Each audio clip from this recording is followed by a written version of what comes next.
ஈரோடு நாம் தமிழர் கட்சி மக்களவை வேட்பாளர் கார்மேகத்தை ஆதரித்து திருப்பூர் தாராபுரம் பகுதியில் நாம் தமிழர் கட்சியின் தலைமை ஒருங்கிணைப்பாளர் சீமான் பரப்புரை மேற்கொண்டு வருகிறார். அந்த நேரலை காட்சிகளை பார்ப்போம். புதிதாக யாரும் போட்டியிடவில்லையே. இந்த தேர்தலில் நிற்கிற 3 கூட்டணியில் யார் புதியவர்கள்? அவர்கள் ஆட்சி காலத்தில் செய்த சாதனையை ஒன்றை சொல்லி ஓட்டு கேட்க முடியவில்லையே. ஒருத்தர் கூட. ஒருத்தர் காங்கிரஸ் பாரதிய ஜனதா 10 ஆண்டு காலம் ஆட்சி முடிந்த தேர்தலை அடுத்த ஆட்சியை நிறுவனத்தை சந்திக்கிறார்கள். 10 ஆண்டு காலத்தில் ஒத்த நல்லது செஞ்சிருக்கிறேன், இந்த மக்களுக்கு ஒன்று செஞ்சிருக்கிறேன். காங்கிரஸ் பாரதிய ஜனதாவிற்கு எதற்கு தமிழ் மக்கள் ஓட்டு போடணும்? ஒரு காரணம், ஒரே ஒரு காரணம். யாராவது சொல்லுங்கள், கட்சிக்காரர்கள் யாராவது இதுக்காக நாங்க பாரதிய ஜனதாவுக்கு போடணுங்க, இல்ல இதுக்காக காங்கிரஸை கொண்டு வரணுங்க, ஒண்ணு ஏதாவது ஒண்ணு.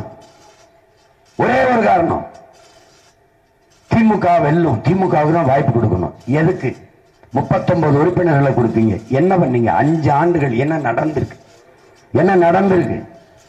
எந்த காரணத்திற்காக திமுகவுக்கு வாங்க செலுத்தணும்?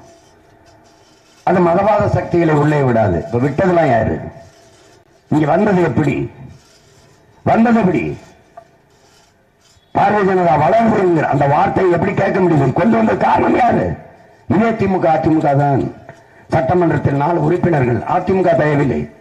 அதற்கு முன்பு கோவையில் ஐயா சிபி ராதாகிருஷ்ணன் ஜெயிச்சது யாருடைய கூட்டணி? திமுக. காரைக்குடியில் எச் ராஜா வென்று சட்டசபைக்கு போனது காரணம் யாரு? திமுக. 5 ஆண்டாள வாஜ்பாய் ஆட்சியை தாங்கி பிடிச்சு இந்திய பெருநிலம் முழுமைக்கும் RSS பிஜேபி வேர்வரப்பி காலூண்டி வலுவாக நிற்க காரணமாக இருந்தது திமுக. எப்படி உங்களால் வந்தது பாதுகாக்கும், அது தடுக்கும் என்கிறீர்கள்? பாரதிய ஜனதா ஆட்சி ஆளுகிற மாநிலங்களில் கூட மோடி இவ்வளவு தூரம் பயணம் செஞ்சு வந்ததில்லை. சதுரங்க விளையாட்டு, அதுக்கு எதுக்கு அவரை கூட்டி வந்தீங்க? கேலோ இந்தியா, அதுக்கு எதுக்கு கூட்டி வந்தீங்க? கேலோ இந்தியான்னா என்ன? கேலோனா என்ன? இந்தி.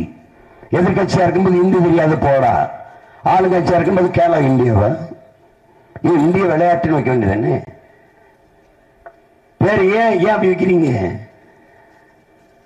எதிர்கட்சியா இருக்கும்போது கோபேக் மோடிங்கிறீங்க, ஆளுங்கட்சியா இருக்கும்போது வெல்கம் மோடிங்கிறீங்க. என்ன உங்க கொள்கை? எது உங்க கொள்கையின் உறுதித்தன்மை? எப்படி இருக்கு பாரு.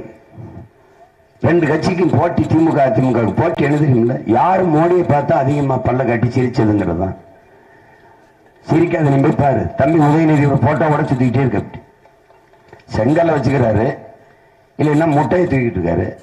3 ஆண்டு காலம் எங்க ஆட்சிக்கு முட்டை தான் மார்க்குங்கிறாரு. இந்த முட்டை தான் நாங்கள் வாங்கியிருக்கோன்ட்டு செங்கல் எது கட்டுறாரு? இதை வச்சு எங்களுக்கு சமாதி கட்டுங்கிறாரு. எத்தனை காலத்துக்கு தூக்கி தெரியுது? பேசுறதுக்கு ஒண்ணும் இல்லை. மணிக்கணக்கா அவங்க மகன் பேசுறேன். இந்த மண்ணின் பிரச்சனையை, மக்களின் பிரச்சனையை எப்படியெல்லாம் தீர்க்க முடியும், இந்த நாட்டை எப்படி வளர்க்க முடியும், மாற்று பொருளாதார பெருக்கம் என்ன, மாற்று மின் உற்பத்திக்கு திட்டம் என்ன, எல்லாவற்றுக்கும் மாற்று சொல்றோம். அதனாலதான் மாற்றம்ங்கிறோம். ஆனால் எது ஒன்றையும் பேச முடியல. அந்த செங்கலையே 5 தேர்தலுக்கு தூக்கிட்டு அப்படி.